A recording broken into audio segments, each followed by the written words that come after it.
Binge or Bin from The Independent, giving you the lowdown on which TV shows are binge-worthy and which ones are bin-worthy. This week, we'll be discussing the return of Mike and Sully in Disney Plus's Monsters at Work and the trilogy of Netflix horror films, Fear Street. We've also caught up with the second season of HBO's Betty and the final season of Prime Video's Bosch.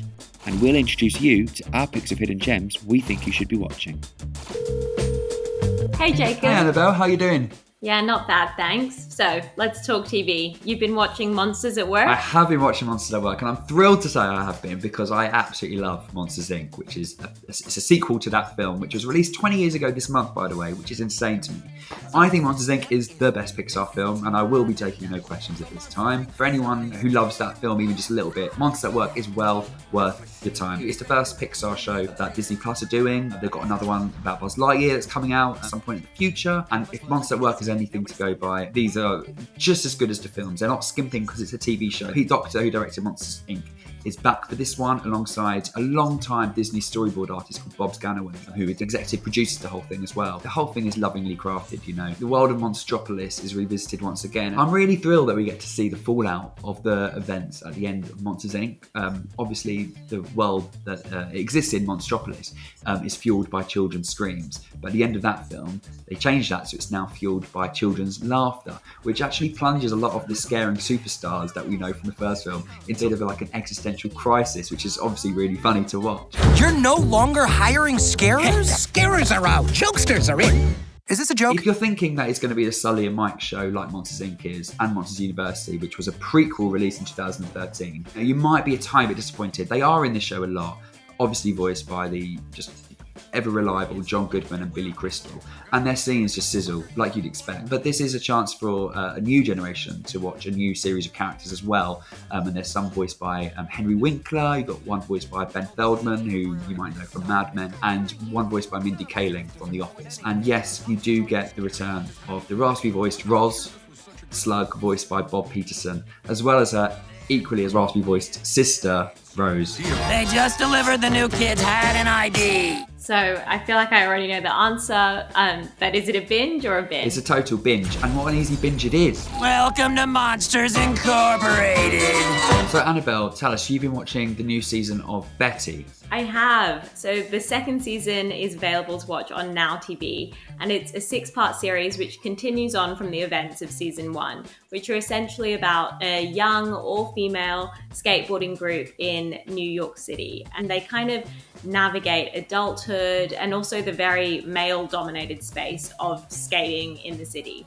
So Betty actually started as a Sundance hit called Skate Kitchen, and this TV adaptation came 2 years after that, and now in its second season it really finds its stride as the characters grow up and kind of expand the universe beyond the show's premise of skateboarding, although there is definitely a lot of that still. They're kind of exploring adulthood a little bit more. The show's creator, Crystal Massell, is a documentarian best known for her critically acclaimed 2015 documentary, The Wolf Pack, and you can definitely see her background in the series. It feels very lived in, and it has that documentary-esque feel. The series feel notably less glossy than most teen shows that we're used to seeing. Crystal Massell, the director, actually found a couple of girls on the subway, and it just stemmed from there. So all of the actors in Betty are actually real-life skaters who are playing lightly fictionalized versions of themselves, which just lends itself brilliantly to the whole fiction meets true life feel of the whole show. You're a TikTok star now? I'm not an influencer. Camille, you say it like it's a bad word. I just want to skate. They managed to plonk the audience in New York City in summertime. Even though Betty is a show starring teenagers, it's definitely not just a teen series. I think whatever your age, you would enjoy this show, especially if you like these kind of fringe subcultures. It's definitely an insight into skating culture in New York. Fantastic. So, Betty, is it a binge or is it a bin? It's definitely a binge. Ma'am, you need to wear a mask. You're telling me to cover myself up and you can't even cover up your belly. I don't breathe. Ow! My belly button! So I've been watching Fear Street on Netflix, which is a trilogy event of films being released weekly in July, which is an exciting prospect. You know, it was filmed in secret by director Lee Janiak. It's based on a series of novels written by R.L. Stine, the Goosebumps author, whose work's largely been untouched by Hollywood. There was the film Goosebumps, in which R.L. Stine himself was the main character, played by Jack Black, but beyond that, there's not really been much. But I think Netflix are now thinking it's time to Stephen King R.L. Stine. So the plot of this one is it's basically set in a town called Shadyside, a fictional town I should add, where a group of kids unlock an ancient mystery behind a series of gruesome horrors that have taken place over the last 300 years. And each film kind of goes back in time and you see different instances of this. What I should say is that the whole young cast in a town where strange goings on occurs is very reminiscent of Stranger Things. And you might be surprised to know, I wasn't really,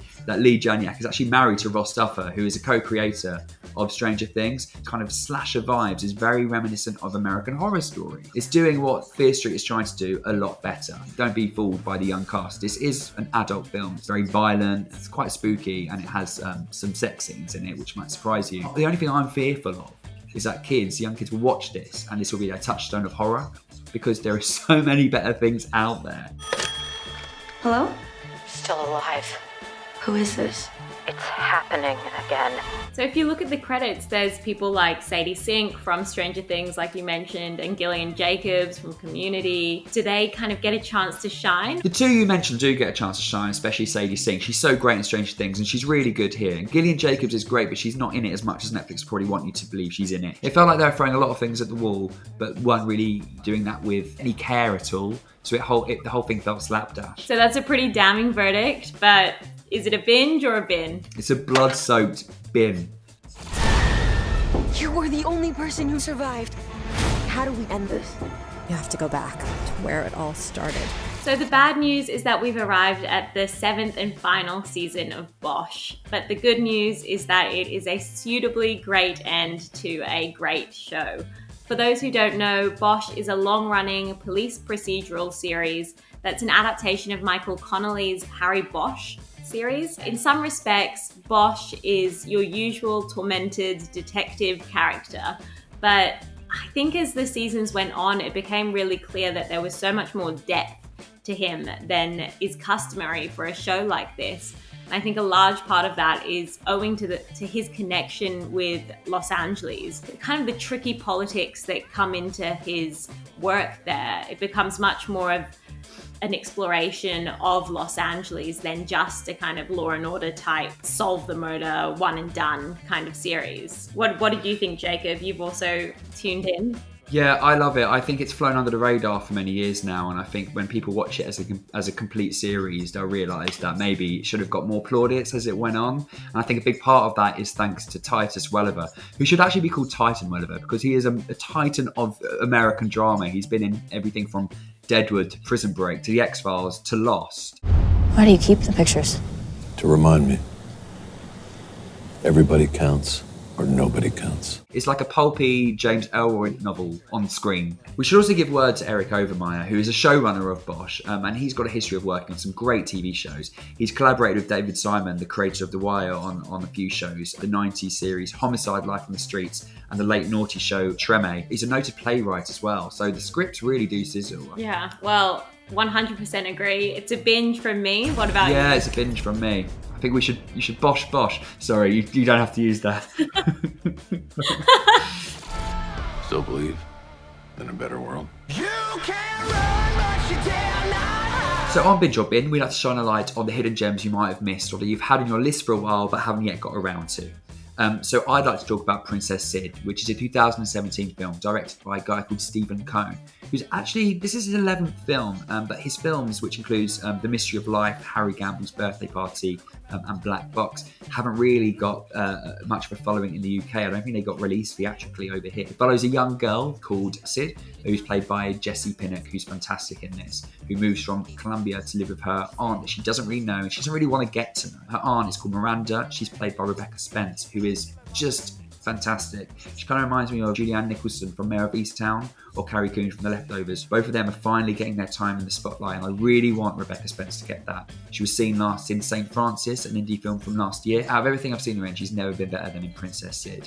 Whilst Sid's living with her, and as they become more comfortable in each other's presence, she starts exploring her sexuality and starts having feelings for a girl. Every line counts, every scene counts. It's very, very rare to get that in a film.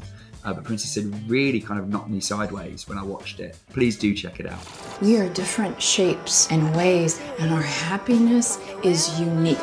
So my hidden gem this week is On Becoming a God in Central Florida, which is finally available to watch on Netflix. It's a dark comedy series that was originally released in 2019, actually, but largely went unnoticed in the UK. So On Becoming a God is set in the early 90s in Central Florida, and Kirsten Dunst is at the top of her game in the lead role of Crystal, a former beauty pageant winner and a single mum who's really struggling to make ends meet. I need to speak to Obi Garbo ASAP.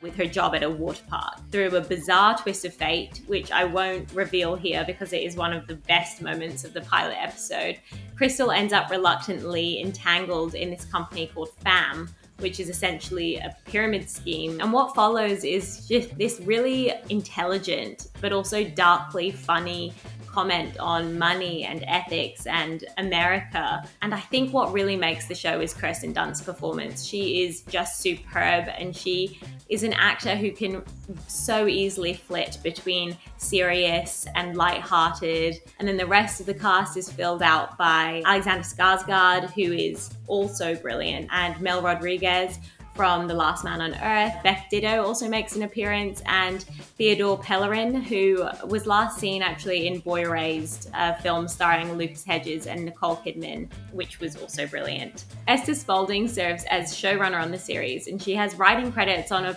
quite a range of shows, including Masters of Sex and also 2013's The Bridge, which was an adaptation of the Danish hit police drama.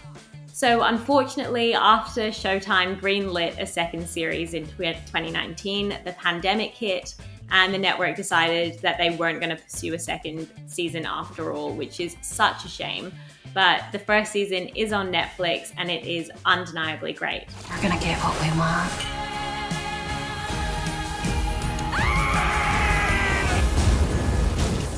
Thanks for watching Binge or Bin. That's more than enough to keep you going until we see you again next time. Like and comment below, and subscribe for more from Independent TV.